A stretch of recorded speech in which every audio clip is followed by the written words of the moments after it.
Hey guys, what's up? Welcome to the channel. My name is Tony. This is the 15-Minute Gamer, and today we're checking out the newest ship to the Star Citizen universe. I'm introducing the Crusader Ares Inferno. There is also the Ion, which has slightly more alpha damage due to its size 7 laser cannon, but apart from that, they're pretty similar. I prefer the look to the Inferno. The other one's kind of like a whitish color. I much prefer the Inferno color. This is a first look, so it's not anything in depth or anything like that. Don't forget to subscribe to the channel, drop the video a like, and tap the notification bell. Comment below to let me know what you think. Right, so let me give you some key stats. It comes with a size 7 ballistic gatling gun, 8 times Viper 3 missiles, 12 times Arrestor 3 missiles, 4,740 DPS, 48,000 damage, just over 30,000 hull HP, and 15,000 on the shields. Right, let's go and take a look around this thing. Right, on to looking around this ship. I think this ship might be one of my favorites in the game now. It's definitely up there. I think it looks incredible. I just love the way it's a massive big gun attached to a ship, and that's all you need. Also has so many missiles as well. What, it has like 24 or something? Crazy amount of missiles. This is going to be a lot of fun. The gun, as you can see there, it's like a gatling gun. It's size 9. It's going to be awesome. That thing just shoots lead out. Around the side, you've got really nice detail, like this honeycomb texture there with the engines and the Ares Starfighter logo on, with some vents in, and they look like they'll cool that gun down. And I just love the way this whole thing looks. It's got components all over as well. It's got this cooler here all the way down the back, and the underneath is all the component sections. Again, I think it's such a nice touch. I love the red texture there on the wing. I wish these wings would maybe move up and down, like maybe when your landing gear goes, they kind of just like move up. I think that would look incredible, but unfortunately don't. But yeah, I like to see moving parts on ships. I think more ships in this game need moving parts. See, the back end looks very nice, very crusadery, you know, kind of looks like the Mercury Star Runner from the back end. This all looks really industrial as well. You know, it's kind of like a bit rusted in how it looks. And then you've got the cooler there. You've got other parts that's moved down the jump drive and computer section.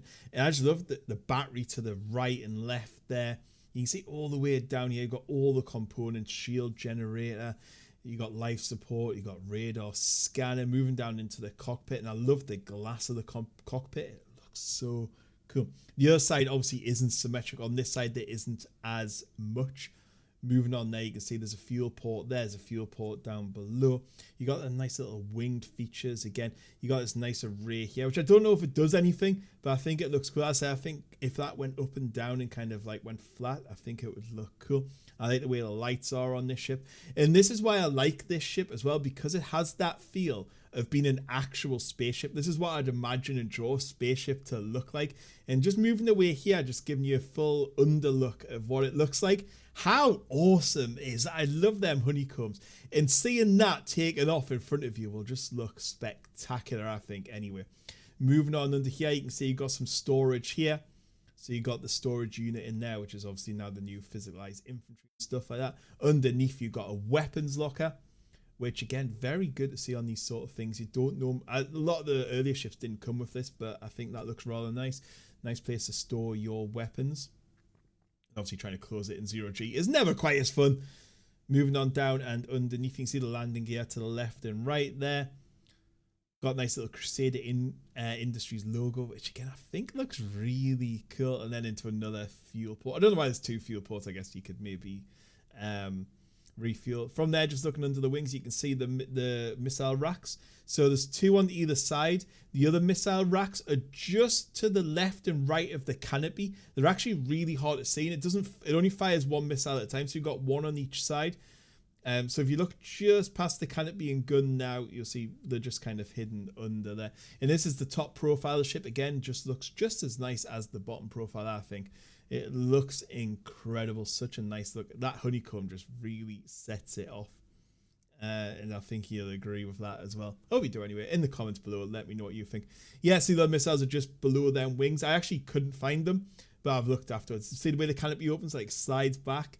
There is a ladder there if you're not in 0G, and just the way it comes back on itself here, I think just looks so cool. I think that's such a nice visible cockpit design as well. There's not too much to show in the cockpit. You've got the multifunction displays there. You can open exterior. You can exit to 0G. You can turn off various things as you'd normally see. You got the radar in the middle there, and then down to the right hand side, you got the deploy landing gear, so you can deploy and retract the landing gear. You can put the lights on. As you can see, I'm just hovering over showing you them all. Disable quantum drive, spooler quantum drive, do different things on there as well. So you can do scans, what sort of target thing you're going to have. Are you going to gimbal, enable mode, cruise control, ESP, G-safe limiter so you don't pass out. So you can turn. I just wish they would make these movable. So you would actually push the button and pull the button. I think that would, I mean, for a game that's made this much money, I think that's about as much as we could ask for. I think that should really be in there. And just looking from the outside here, you can see such a nice looking ship. One thing I always like to check out in any ship is the landing gear. As I said before, I love movement on the ship. So you can see there when your landing gear comes out, you got the 3 sections which open up. I think it looks kind of cool. Really fits in with the design of the ship, and you can see there when it retracts. I just love the way that kind of slides in and then them doors close on it. So yeah, what's it like to fly? I haven't tried it in the PTU much yet because I can't even get on at the moment, so this is why we're doing it inside here. It's quite fun to fly, quite maneuverable for such a big ship, and that gatling gun on the side is so much fun. Just look at how much lead that thing can pump out. Just imagine being on the receiving end of that. So yeah, if you just look at the thing here, just under, like to the side of the cockpit between the wings, that's where the other missiles are, and they'll fire 1 at a time to get through the 12 missiles. And when this thing's flying, I think it looks so cool. And the more I look at it, the more it might be one of my favorite ships in the game now. And the fact you've got something to take down capital ships as well, this is going to be so good for any organization out there. And even as a single solo player, I think you're going to have a lot of fun in this, especially if it's like weapon locker and stuff like that. So yeah, guys, that was my first look at this ship. That's it. I will be back with a full review when I've used it more and had a bit more fun, engaged in some combat, that sort of thing. And I'll catch you all in the next one. Goodbye.